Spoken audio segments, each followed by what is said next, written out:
Hello tất cả mọi người đã đến với channel của mình nha. Đây là giáo xứ Thánh Tâm, nhà thờ chính tòa của giáo Phật Ban Mê Thuột. Như mọi người đã nhìn thấy thì trước mặt mình kia là đài Đức Mẹ. Còn bên này thì nhà xứ hay là phòng học giáo lý thì mình không biết nữa. Mình nhìn nhà xứ.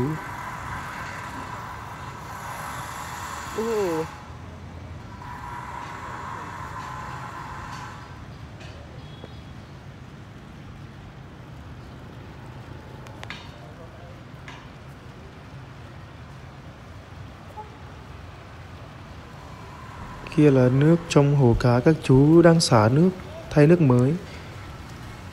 Mình không biết nước trong hồ cá, mình chạy tới rửa chân, nước bẩn như gì luôn.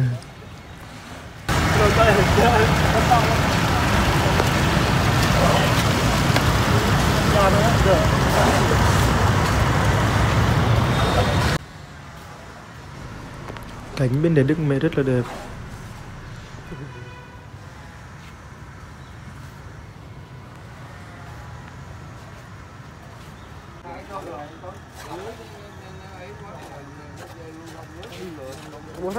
Bố không có phổ được nhỉ? Nè.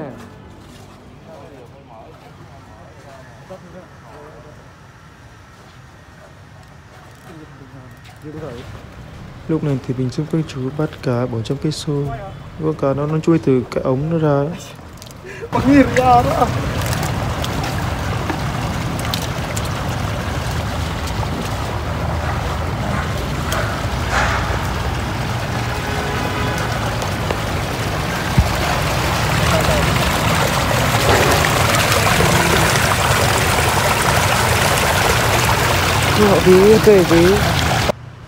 Bây giờ mình sẽ đọc lịch sử hình thành của nhà thờ Thánh Tâm, nhà thờ chính tòa giáo Phật Ban Mê Thuột.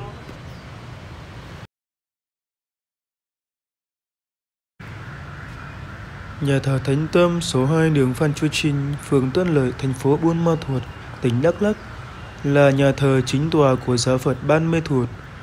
Vùng đất xây dựng nhà thờ hiện nay vốn là giáo họ Ban Mê Thuột, một cơ sở truyền giáo đầu tiên của vùng đất cao nguyên Trung Phần. Ngày 15 tháng 8 năm 1934, tại vị trí nhà thờ hiện hữu một nhà nguyện mái tranh vách đất đã được dựng lên. Ngôi nhà nguyện này về sau đã được cơi nới và lập lại tôn vào năm 1954 khi có một số bốn mạng từ Kon Tum lên lập cư tại Ban Mê Thuột.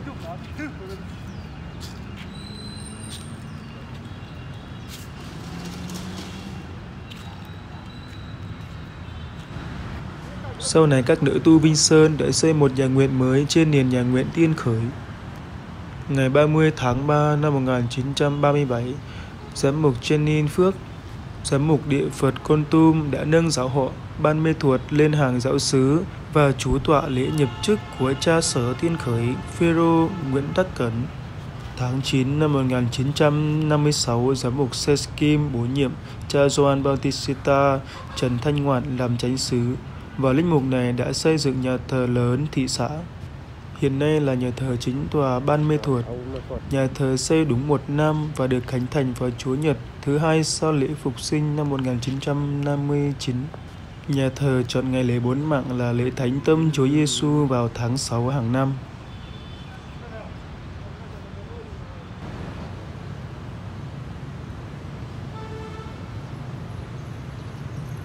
Ban đầu khoảng 45 hộ trong khu vực gần nhà thờ và ở rải rác trong các đồn điền từ nhiều địa phương đến. Sau phong trào di cư năm 1954, số giáo dân đã lên đến 4.000. Hiện nay số giáo dân trên 11.000 người, trong đó người Kinh 10.579 người, dân tộc Ede 521 người. Đời sống kinh tế của bà con giáo dân đa dạng với nhiều ngành nghề: buôn bán, làm nông, công nhân, bác sĩ, kỹ sư, v.v.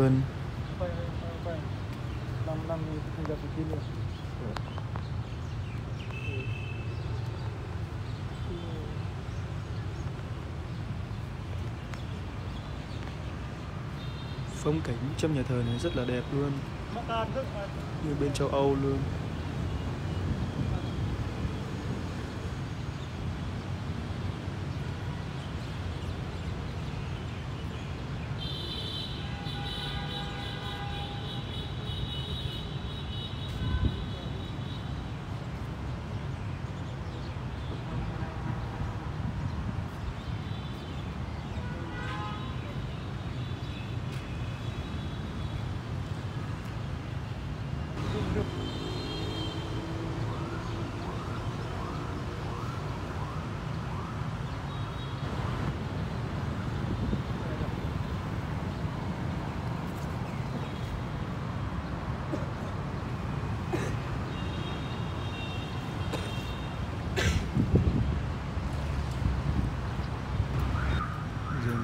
tục quay lại chỗ các chú đang xả hồ.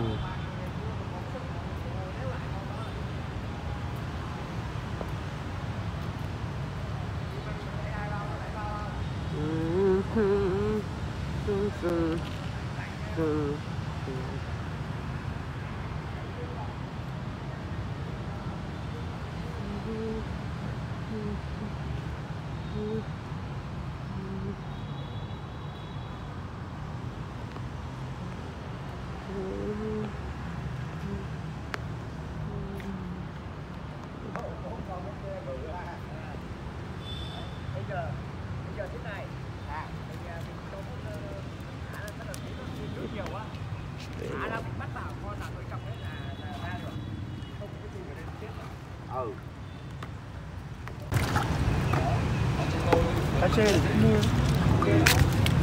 Dễ nuôi không con? Giờ cá trê thì dễ nuôi. Trở về lại cá này thì đến này sự lâu lâu nó chết chứ. Dạ, cá này cái chết. Còn tre ở dưới bùn là nó mạnh lắm. Nó sống nhờ bùn. Dạ, cá lóc không phải cá lóc, với lại cá rô này, cá rô đồng nữa. Không phải. Nhưng mà cá rô đồng thì trời mưa to thì nó nhảy lên, nó bò lên nữa. Phá nước rồi đấy. Hả? Phá nước. Được chưa em? Rồi, phá đi. Em rồi em.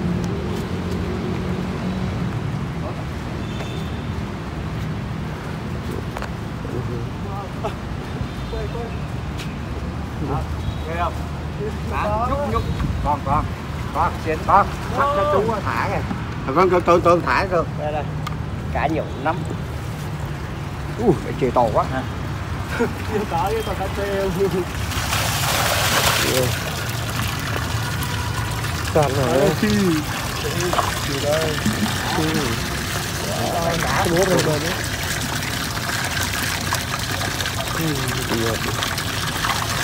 Cha nuôi nhiều cá rồi.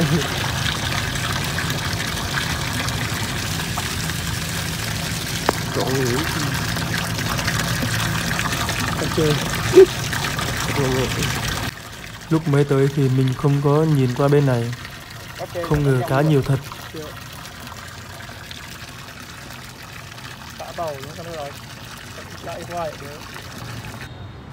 Lúc này mình đang đi tới ngã 6 Buôn Ma Thuột, là tên cửa miệng người dân Buôn Ma Thuột, gọi ngã 6 trung tâm thành phố. Ngã 6 chính là giao điểm của quốc lộ 26 và quốc lộ 14 đi qua thành phố.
Mình đã tới ngã 6 Buôn Ma Thuột rồi mọi người nè.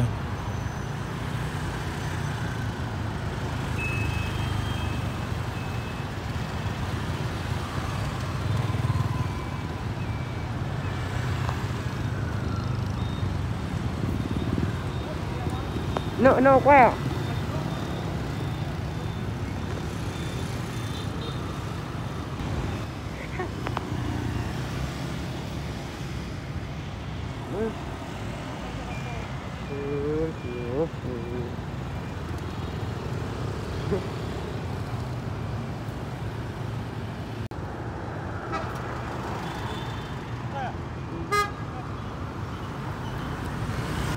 Đây là tượng đài chiến thắng Buôn Ma Thuột.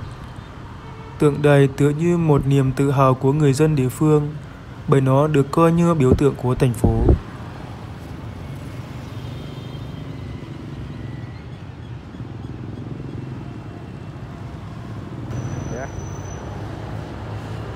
Ở bên dưới tượng đài là một chiếc xe tăng bằng thép mở đầu trận đánh Buôn Ma Thuột.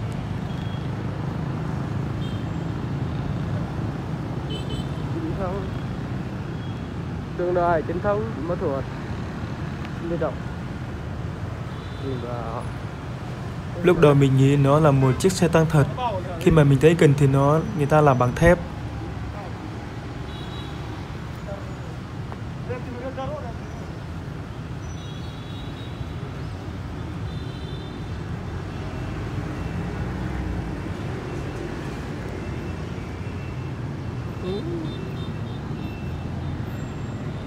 Buộc lại có phô từng men này.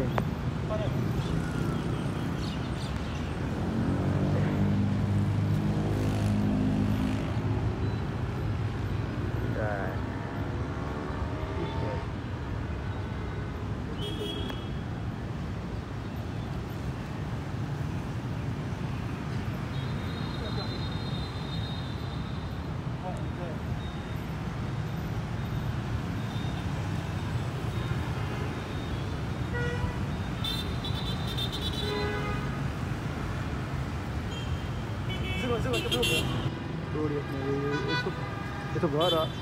Taklak.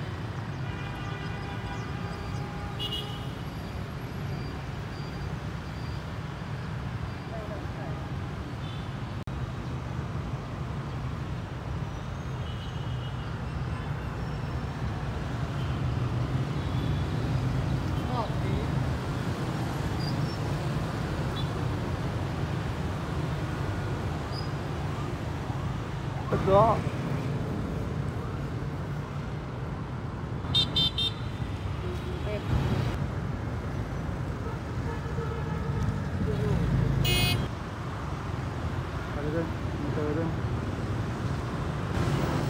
Lúc này thì mình đang ăn trưa nha mọi người. Món ở đây thì rất là ngon luôn á. Cảm ơn tất cả đã xem video của mình. Nhớ like và đăng ký kênh của mình, ủng hộ mình nhé mọi người. Bye bye.